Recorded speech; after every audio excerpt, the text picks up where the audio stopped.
একজন পুরুষ তার স্ত্রীকে অত্যন্ত ভালোবাসতার, অত্যন্ত সুন্দরী মহিলা। হঠাৎ করে কিছুদিন পরে, কয়েকটা বছর পরে স্ত্রী মারা গেল। স্ত্রী মারা গেছে, স্বামী সহ্য করতে পারে নাই। স্বামী স্ত্রীর কবরের পাশে দাঁড়ায় দাঁড়ায় কান্দে, বৈশা বৈশা কান্দে। সকালে যায়, আসর পর্যন্ত বসে বসে কান্দে। লোকজনে বলে, ভাই আর কান্দে লাভ কি, বিবি তো আর ফিরে আসবে না। কয় না রে ভাই, আমার বিবিরে আমি অত্যন্ত ভালোবাসি, স্ত্রীর মায়া আমি ভুলতে পারি না। স্ত্রীকে আমি হারায় আমি পাগল হয়ে গেছি গো, এই জন্য আমি স্ত্রীর কবরের পাশে বসে বসে কান্দি। একদিন নয়, দুদিন নয়, মাঝখানে কি রকম কান্না কাটি শুধু। আর একটা বিয়ে সাধু করে না, অন্য মেয়ের দিকে উপাদান আকৃষ্ট হয় নাই, শুধু স্ত্রীর জন্য কান্দে, প্রতিনিয়ত কবরের পাশে বসে বসে কান্দে। হঠাৎ একদিন ঈসা আলাইহিস সালাম ওই রাস্তা দিয়ে যাইতেছে, দেখে একজন পথিক কবরের পাশে বসে বসে দুটি চোখের পানি ছেড়ে কাঁদতেছে আর বলতেছে, আল্লাহ আমার বিবিরে তুমি নিয়ে গেলা, বিবিরে ছাড়া আমি বাঁচতে পারি না, বিবিরে ছাড়া ঘুমাইতে পারি না, বিবিরে ছাড়া আমার ভালো লাগে না, বিবিরে ছাড়া আমি খাইতে পারি না। ঈসা আলাইহিস সালাম যে ডাকতে বলে, ভাই তুমি কান্দো কেন? হুজুর আমি কাঁদছি কেন, আমার বিবি কবরে শুয়ে আছে, আজ থেকে অনেক দিন যাবত মারা গেছে, এখন বিবির মায়া আমি ছাড়তে পারি না, আমি ঘুমাইতে পারি না, খাইতে পারি না, চলতে পারি না, আমার বিবির জন্য আমারে নিয়ে যাও, আমি চলে যাব। আমারে কেন আমার আল্লাহ নেয় না? আমার বিবির কাছে আমারে কেন নেয় না? না হয় বিবিরে ফিরা দাও, না হয় আমারে নিয়ে যাও। জোরে জোরে চিল্লায়া বলা যাবেন আল্লাহু আকবার। ঈসা নবী ডাক দিয়ে কয়, বাইরে তুমি তোমার বিবিরে এত ভালোবাসো? কয় হুজুর আমার বিবির চেহারা দেখলে, আমার বিবির চেহারা আমি ভুলতে পারি না। আমার বিবিকে এত রূপ যৌবন আল্লাহ দান করেছিল গো, তারা দেখলে আমি না দেখলে পাগল হয়ে যাই। তুমি যদি আমার বিবির একটু ফিরায়া দিতা, উঠায়া দিতা, সারা জীবন কৃতজ্ঞতা তোমার কাছে থাকতাম। ঈসা নবী কয়, তোমার বিবির কবর কোনটা, কয়টা? তখন ঈসা আলাইহিস সালাম বলে, আমার আল্লাহ আমাকে একটু অলৌকিক ক্ষমতা তুমি আর একটু দিয়া দাও, আমি ওনাকে কবরে কবর থেকে উঠায়া দিই। সঙ্গে সঙ্গে কবরটার ভেতর থেকে বলছে, কবরবাসী ওঠো। সঙ্গে সঙ্গে উঠে গেছে। ঈসা আলাইহিস সালাম যখন ডাক দিছে, কবর থেকে উঠছে। উঠলে দেখে একটা বেটা মানুষ, তার নাক মুখ দিয়ে আগুন বাইর হচ্ছে, মাথা দিয়ে আগুন বাইর হচ্ছে, কান দিয়ে আগুন বাইর হচ্ছে, চোখ দিয়ে আগুন বাইর হচ্ছে, গাল দিয়ে আগুন বাইর হচ্ছে, পুরো দেহটার মধ্যে মুসলমান সাপ জড়া রয়েছে। ঈসা আলাইহিস সালামকে দেখা পর শুনে চিনে ফেলেছে, বলছে লা ইলাহা ইল্লাল্লাহু ঈসা রূহুল্লাহ। আপনি ঈসা নবী, জোরে জোরে চিল্লায় বলো মারহাবা। ঈসা আলাইহিস সালাম ডাক দে কয়, ঈসা আলাইহিস সালাম ডাক দে কয়, বাইরে এ তো একটা পুরুষ মানুষ, তুমি বললা মহিলা, তুমি বললা তোমার স্ত্রী কবরে শুয়ে আছে, এই যে দেখি একটা মহিলা। এখন বেটা কয়, হুজুর ভুল হয়ে গেছে, ওটা আমার কবর না, আমার বিবির কবর না, পাশেরটা আমার বিবির কবর। ও মুসলমান শুনে নাও। এবার ঈসা আলাইহিস সালাম, ওই লোকটা যখন ঈসা আলাইহিস সালামের ঈমান আনছে, ঈসা আলাইহিস সালামের উপর ঈমান আনছে, সঙ্গে সঙ্গে তার কান থেকে আগুন বেরোনো বন্ধ হয়ে গেছে, গাল থেকে আগুন বেরোনো বন্ধ হয়ে গেছে, বাজান জবান দিয়া গাল দিয়া সব জায়গা দিয়ে আগুন বেরোনো বন্ধ হয়ে গেছে। সাপগুলো তারে ছেড়ে দিছে। বেঈমান হয়ে মারা গেছিল, ইমানদার হয়ে আবার কবরে গেছে। জোরে জোরে চিল্লায়া বলা যাবেন আল্লাহু আকবার। এবার ঈসা আলাইহিস সালাম আবার কবরের পাশে দাঁড়ায় ডাক দিয়ে বলে, মালিক তুমি আমারে আবার একটু পাওয়ার দাও।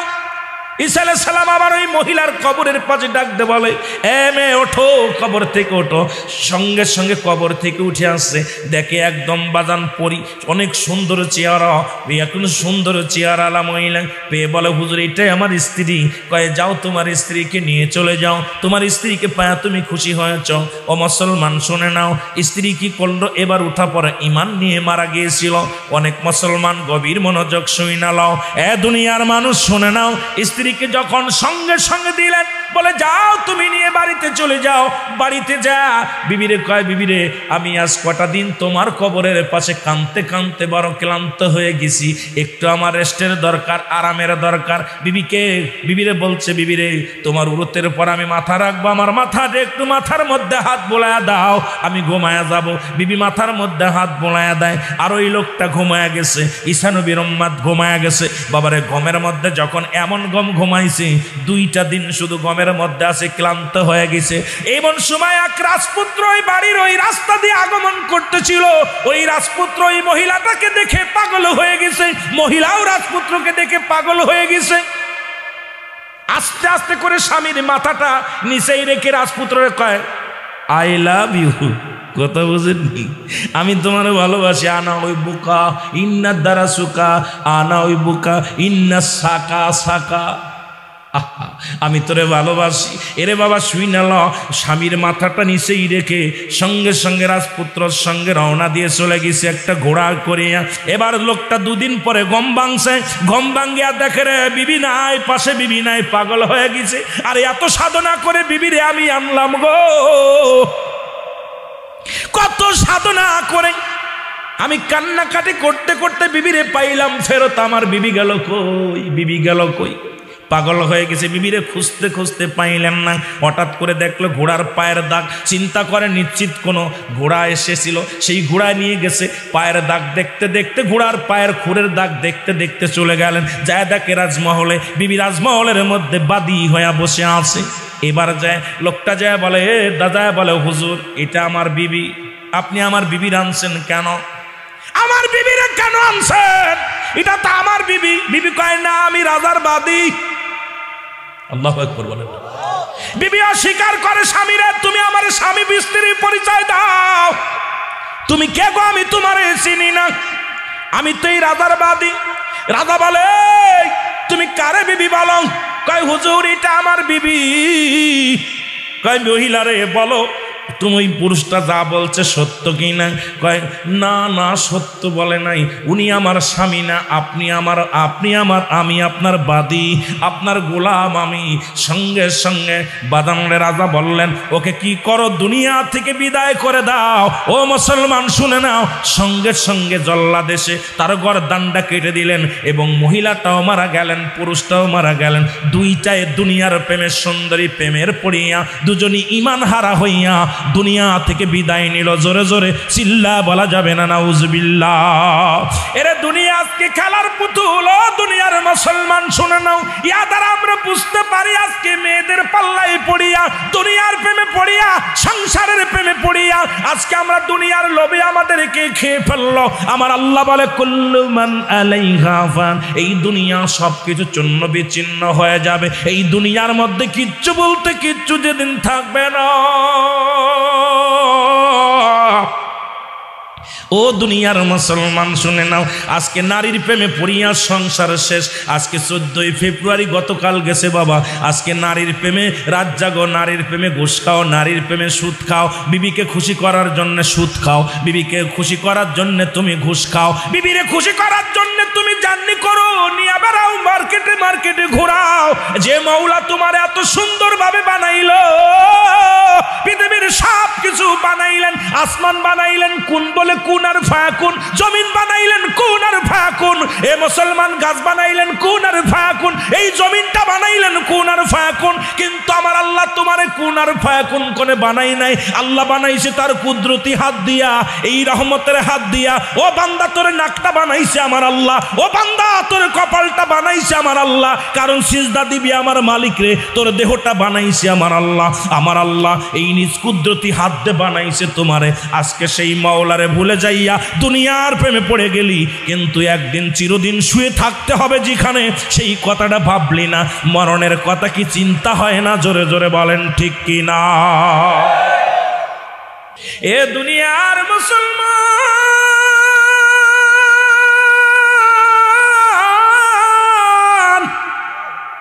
পৃথিবীর মধ্যে আসার একটা সিরিয়াল আছে গো, যার কোনো সিরিয়াল নাই। বাবারে মানুষের মৃত্যু হয় 2টা টাইমে, একটা হলো রাতের বেলা, একটা হলো দিনের বেলা। দরদি বন্ধু গো, আজকে দুনিয়ার মধ্যে আসার একটা সিরিয়াল আছে, যার কোনো সিরিয়াল নাই। দেখা যায় বাবা জিন্দা আছে, সন্তান নাই। আজকে সন্তান জিন্দা, বাবা নাই। দাদা জিন্দা, নাতি নাই। নাতির লাশ সন্তানের কাঁধে, নাতির লাশ কার কাঁধে? দাদার কাঁধে। দাদার লাশ দাদা নাতির কাঁধে। বাবার লাশ সন্তানের কাঁধে, সন্তানের লাশ বাবার কাঁধে, ভাইয়ের লাশ ভাইয়ের কাঁধে। আজকে যে যার লাশ বহন করেছে রে মুসলমান, বাবার লাশটা কত ভারী ওই সন্তান জানে,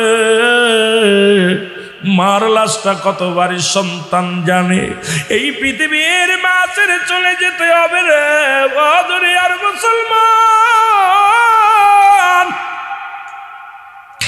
একদিন ছিলাম না, এই দুনিয়ার মধ্যে থাকবো না। কখন যেন মায়ের বদন ছেড়ে চলে যায়। মানুষের এক নম্বর বিপদ হলো মানুষের মরণ। আমার দরদি বাদানেরা দিলের কান্ডা লাগায় শুনবেন, এক নম্বর বিপদ হলো মানুষের মরণ। এই মরণের পেয়ালা পান করতে হবে, এর মধ্যে কোনো সন্দেহ নাই। আমার দরদি বাবারা, আমার বাবারা, আমার ভাইয়েরা, একটু দিলের কান্ডা লাগায় শুই না লাও। এরে আল্লামা মুফতি আমজাদ আলী সাহেব একটা কিতাব লিখলো গো।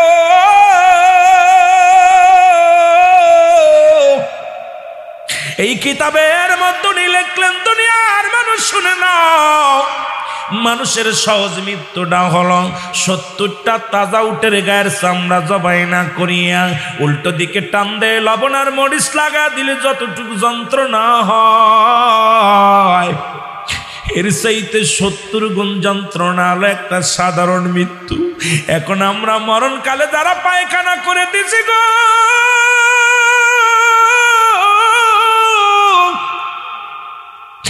মরণকালে যারা প্রসাব করে দিচ্ছে, মরণের সময় যাদের জিহ্বা বাইর হয়ে গেছে, মরণের সময় অনেকেই প্রসাব পায়খানা করছে, চোখ দুটা বড় বড় হয়ে গেছে, তাদের মরণটা কত কঠিন হয়েছে। আল্লাহর দরবারে কানবেন আর ডাকতে বলবেন, আমার আল্লাহ, আমাদের মরণটা তুমি সহজ করে দাও, আমাদের মৃত্যুটা তুমি সহজ করে দাও। জোরে জোরে চিল্লা বলা যাবে না আল্লাহু আকবার। আমার মরণ আসিবে কখন কেউ তো জানি না, আমার মরণ এই আমি চলে যাব, আমায় তোমরা ভুইলা যাইও না, আমি চলে যাব, আমার মরণ আসিবে কখন কেউ তো জানি না, আমার মরণ আসিবে। এই পৃথিবী চিরদিন থাকার জায়গা নয়, অন্ধকার কবর যে তোমার আসল ঠিকানায় রে মানুষ, অন্ধকার কবর যে তোমার আসল ঠিকানা। ডানে বামে মাটি, আমার মাটির বিছানা, ডানে বামে মাটি। এ দুনিয়ার মুসলমান,